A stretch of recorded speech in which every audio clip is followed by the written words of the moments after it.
A very good day to you. Welcome to Herman Manyora's channel. My name is Jadiel Kabiro. I'm glad that you've joined us for today's political conversation. Every single day we are here with Sir Herman Manyora. Thank you so much for making time for today's conversation. Thank you, Judge. You know, people are saying you're very, very angry with Mudavadi. Over the past 3 videos we've done, it seems like it's not Mudavadi who's angry, it's you who's angry. I'm not angry with anybody. You know, sometimes sauti yangu ni kubwa. Now, where I come from, wanaume ni sauti. So, I'm not angry with anybody. Why would I be angry? It's not my game. I'm not running for president. I'm not running for anything, But it seems like you feel sad for him that he's gone to the other side. side. I could feel sad for him. I could also feel sad for my community. Yeah. Sometimes being a lawyer can be a problem. Just feel sad for them.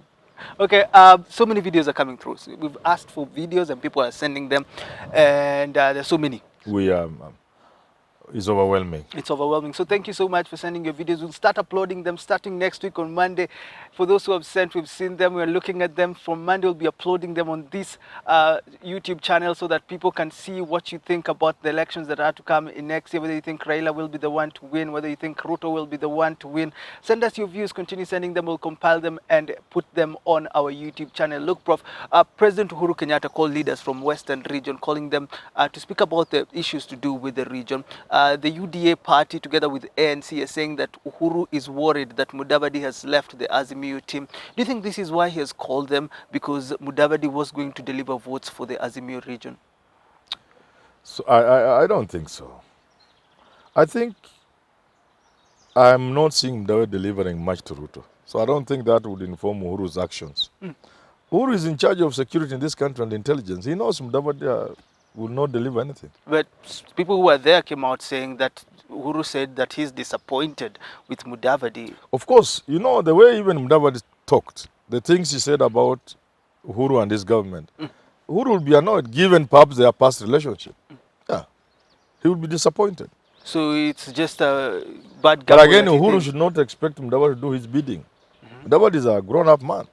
He can choose to ignore Uhuru or listen to him. Now, He's perfectly in order and free to do so. So do you think he has, only me, I feel sorry for him. Do you think he has broken from the shackles of people thinking that they have to follow Uhuru and Raila? Do you think this is why he's coming out, even in Nakuru, coming out and saying, I want to tell Uhuru that he will not choose for me the friends I want to be associated with? Do you think this is the politics I wish it was true. Into? I actually wish it were true, because it's not true.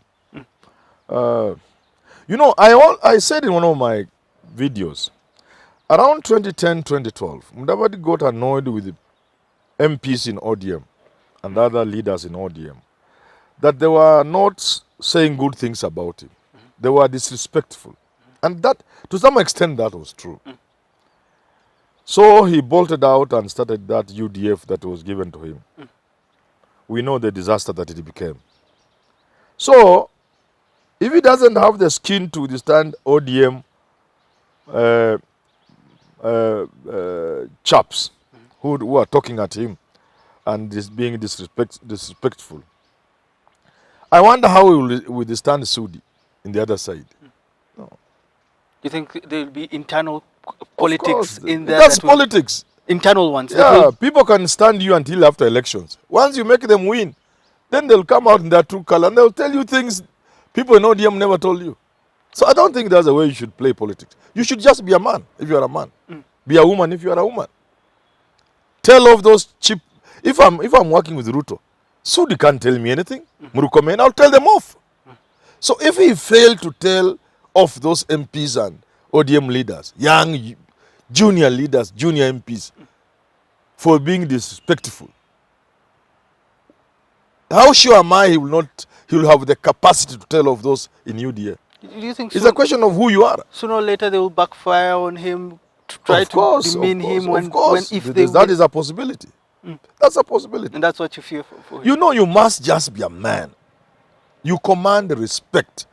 People will do, even within that ODM, those MPs cannot do certain things to Paranya. They can't do to Joho within ODM. Even when he was there were people there junior to him. People respected them. You have to be yourself. It is who you are that makes people relate with you in a certain way. But clearly you can see that Mudavadi is changing. He's He's changing. happy. He's happy because, let me tell and you he has something. changed completely. Let me tell you a secret Kenyans would need to know about Mudavadi. Mudavadi and these other leaders, they fear Raila.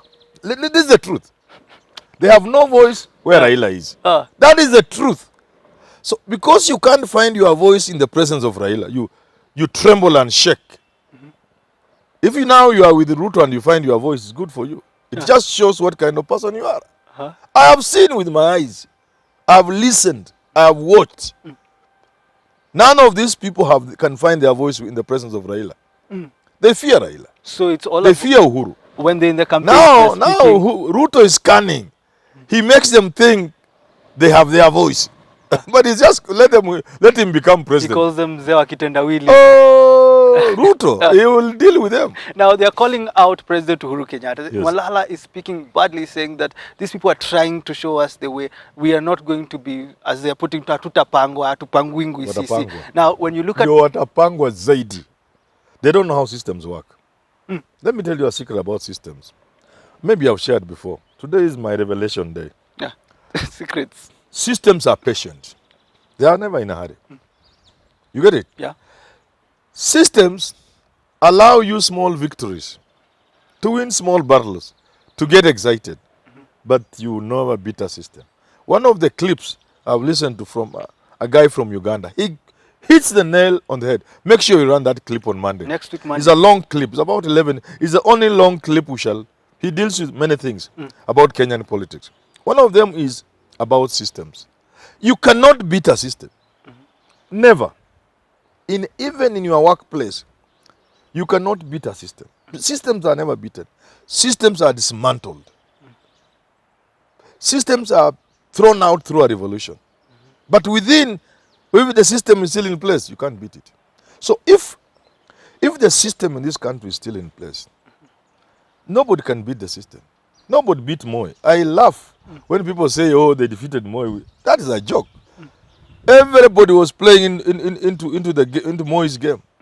It's Moi who planned for Kibaki to be where he was. And Raila fell in for the trap. If Raila had not fell for the trap in 2002, he would have insisted one of those guys stood instead of Kibaki. But when you speak like this, I know we've spoken about the deep state and the system for quite some time. Deputy President William Ruto, yes. Musalia Mudavadi, these are people that know the government, that know how politics is played in this country. Don't you think they know how to deal with this I like system? Nyandaro Governor, what he said. Systems are deep, sometimes very deep. It depends on what depth you are operating. You've seen basement parking. It can go to fifth. Basement 1, basement 2, basement. You can just be at the scratch here and you think you are in the basement. So Ruto could think but you can't. Penetrating deep state and knowing what the system thinks and wants and plans, just because you are DP, you may not. So you think these guys think they know, but they do not know. That's why they're speaking. Musalia does not understand deep state. They're speaking to Uhuru the way they and one thing they are making, that's the first mistake of not understanding how systems work, how the deep state works. The second mistake politicians in this country are making is to see Uhuru as a lame duck president. That is gone. Now that is the worst mistake. In the fullness of time, I said I will not use. Let me use it last time. In the fullness of. You can use it all the time. Yeah? You allow me. I've allowed you in the fullness of time. I hope viewers allow me also. They like it. In the fullness of time, people will come and say, "This Manyora guy, he understands politics." They will come to see. He's not a lame duck. Oh my. But when you look at something like because every country is unique in its own way. Kenya has been one system from independence, crafted initially by the colonial masters, so that the Kenya they had in mind could last, and it is still there. The system they put in place, the tribalism you see, the betrayals you see, all these were put in place. Tribe was a creation of the colonial masters, the British. Divide and rule. The division, the clashes between tribes. Let me give you a good example. I hope there's time. This time. Whenever there are, for example, where Africans were staying in a village somewhere, maybe they're in a sisal plantation or a forest where they work there, and therefore they are village, the houses, there's a village for workers. This is very low workers. I was there where my father was working. Occasionally, especially on certain days, they were encouraged to do competitions based on tribe. The Luya competing against the Kikuyu. So this was crafted by the colonial masters. The system Kenyatta inherited and he sustained, that system is still in place. So to the extent that Uhuru is still a member of that system, there's nowhere he's going. Oh. Where is Uhuru? Is not Kibaki. But some would argue... Kibaki was not a president of this country. Kibaki was a caretaker president. He did his bit. He went home. That's why nobody cares about. But the Kenyattas were part of the system. All those 24 years Moi was in power. But when you look at President Uhuru Kenyatta, you say he's not a lame duck, but some things are passing through his hand. The BBI did not pass. It seems like the judiciary, even the legislature, he's trying to do so much, and you say he has the power that we should expect from him. Do you think he'll even fail the Azimio team as the president? Listen, I said systems are patient. And they use deception. They use decoys. They allow you small victories. But once you cross the line, then you know they are. So you can say you have made all sort of rulings against and judgment against Uhuru. Some we can even obey. But you cross the line, tell him to dissolve parliament. Did he dissolve? He just takes that envelope from Maraga, puts it in coat pocket and moves as if nothing has happened. When you cross the red line, then you know the system is in place. Otherwise, they allow you small little victories. Some of them are even intention. They throw some things at you to make you, for people to continue being part of a system, part of an arrangement, like being part of the country, to be politician, to think they must have some measure of hope. Because man minus hope can become an animal. So you give them the hope, the deception that you can become president, that you can change things. That you are the judiciary, you have the power. You cross the line. Is this what we're seeing with the Political Parties Amendment Bill now passing through Senate? It has passed already. It was his game now coming to you can't beat the system, my friend. You even Mudavadi, they are just laughing. You have the muscle to Mudavadi can go to a rally with Marala and say all the things he wants to say about Uhuru. But Uhuru is just laughing. If he pull just one like this, Mudavadi will be shaking. And that's not what we want to see. That's not what we want to see, though. No, I'm not saying they do a bad thing. I'm just saying that systems have power they can use. Pulling something means they have the power to put you in check. Yeah. Okay. Look at how much privilege. I don't want to use the word right. How much privilege is extended to somebody like Mudavadi by the state? Privilege beyond rights. You are a former vice president, you have certain rights. But from my own observation, you can see privilege. If you look at Raila, do you think the power Raila is enjoying is because he was a prime minister? It's beyond that power. So he's enjoying some privileges from state. The state can withdraw those privileges. The state can withdraw privileges from Mudavadi. Yes, they can. But they've decided to. They decide to give. You are vulnerable. So that's what you're saying, they can pull. Yes, you are vulnerable and they know. But they maintain you there. The systems would not want to attack. You know how when Uhuru plays, people say, I used to blame Uhuru. He can't take action against bad ministers, weak ministers. Even I think Sek Jan Atwoli told him. Yeah, I got to realize that is his style. Yeah, to keep you there. This something about common saying that let the guy be in and do something outside, then be outside and do the same thing inside. You got that, eh? Yeah. So that's the trick Uhuru is using. You are aware within his purview, within his reach. So you can mess within like a kid is allowed to play in the house. Yes. Let me finish our conversation with the Political Parties Amendment Bill.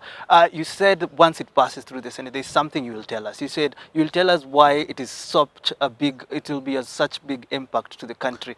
Tell us now. When I see Uhuru with his left hand, not yet, appending his signature, which I'm sure he will, then people will see fire. People think, I've told you, UDA will be jettisoned from Mount Kenya region. UDA will become a Kalenjin party. Kalenjin and Luyas are neighbors. So Mudavadi is in good company. There must be schemes to ensure UDA is out of the mountain. One of the schemes is this political parties bill. I'll say just a half of what I need to say. Okay. That those who think the political parties in Mount Kenya will join Azimio, they could be wrong. The nightmare for Ruto is in those small parties forming their own Azimio. Woo. You've seen Sabina Chege, you've seen some Ngirishi, people are saying they are in Chama Chakazi of Kuria, then you see them they are saying they are in PNU. You see that kind of thing? Going straight to Oka for some of them. So yeah, what does that tell you? It tells you one thing. There could be an Azimio for the Mount Kenya region. I'm using the word Azimio just to mean a coalition. A coalition. And now with this law in place, that will be a game changer. That will be a nightmare for Ruto. Because it will mean, at the stroke of a pen, as soon as Uhuru appends his signature on this bill with his left hand, Ruto is out of, the mountain. Are you talking about a candidate from Mount Kenya? Not a candidate. Or a unification to Azimio? A unification under one umbrella, not Azimio. If they do Azimio, they are not good thinkers. They should come to me. They should do their own Azimio. It will be so sellable, and it will expel and dispel UDA from the mountain. It's only in those small parties under their own coalition party that will sell in the mountain. Initially, they will have nothing to do with the presidential. You're giving me goosebumps. But once they have removed UDA from the mountain, and the nominations have kicked, and they are dominating the area, they will then go behind the tent and talk about voting for Ruto. At that time, Ruto will be in Sulgoi, taking Murusik. I was listening to someone in the morning who said that the Western region might be the swing region in this year's election. Who was saying? Someone was saying that on radio. Is that possible? Western region in Raila, those are Raila's votes. How do they turn to become swing votes? They will not. The Luya will vote for Raila. Yeah, I'm telling you for a fact. The people who will determine the election are the people from Mount Kenya region. The moment they desert Ruto in good numbers, Ruto's election bid comes to an end. His goose is cooked, as they say.